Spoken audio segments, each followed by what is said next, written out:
क्या है और आपको इसमें प्रॉब्लम है? देखिए, इस बिल के इंट्रोडक्शन से पहले हमने रूल 72 के तहत स्पीकर को हमने एक नोटिस भिजाया था कि हम इस बिल के इंट्रोडक्शन के खिलाफ हैं, राइट।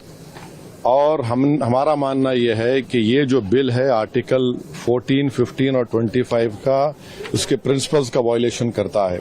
ये बिल बेसिक स्ट्रक्चर जो संविधान का उसका वायलेशन करता है और खासतौर से जुडिशियल इंडिपेंडेंस का और सेपरेशन ऑफ पावर्स का ये वायलेशन करता है।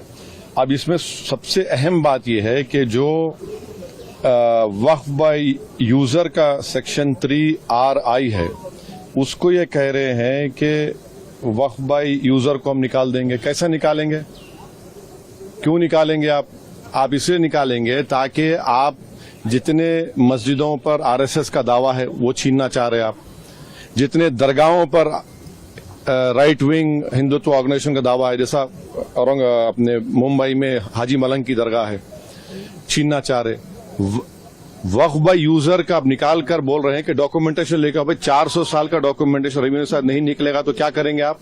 दे देंगे क्या? चेंज कर देंगे?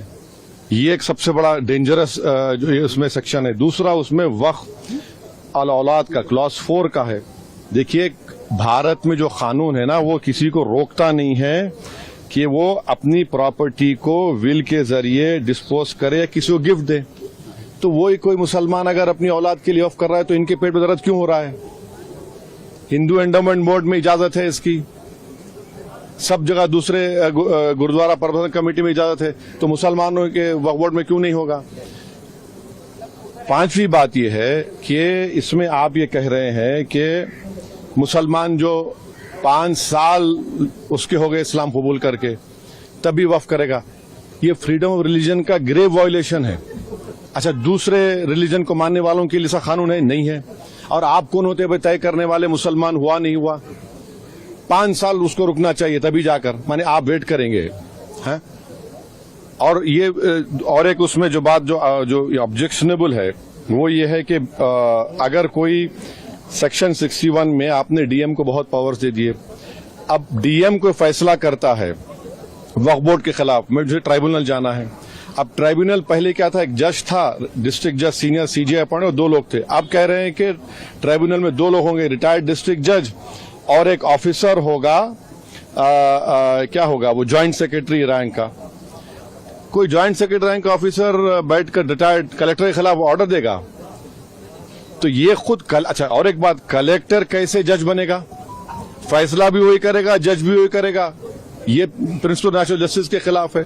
तो इसमें कई सेक्शंस हैं जो खतरनाक है, कई जो वक्फ बोर्ड के फेवर में नहीं है, वक्फ को खत्म करना चाहते हैं। तो सरकार की दलील ये है कि सब दलील झूठी है जो कि वक्फ बोर्ड एक वो जो बोल रहे हैं ना, वो गांव डिक्लेयर कौन किया वो बताएं देश को।